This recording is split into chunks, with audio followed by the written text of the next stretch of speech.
Aigaram ir dzimšanas diena un Latvijas, šajā neatkarības atjaunošanas dienā, un Solda teica, vajagot, vispirms jubilāru, protams, jubilāru hoķi pakāsām, bet Aigara dzīve vēl nav.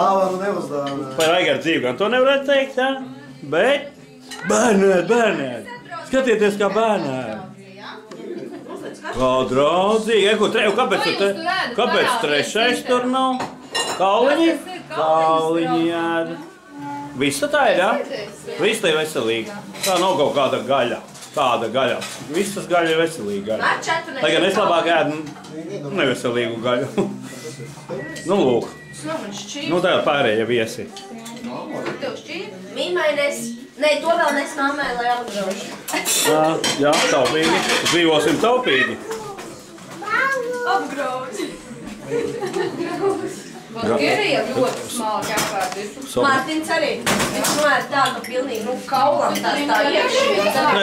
Zini, kas nozīmē, mēs esam pārtikošāki. Mēs varam atļauties. Tādi, ne? It kā, jā.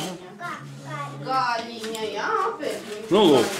Nu, tāda aicina dzimšanas diena. Būs jau vēl. Bet hoķi gan pakāsām. Nu, skrobe.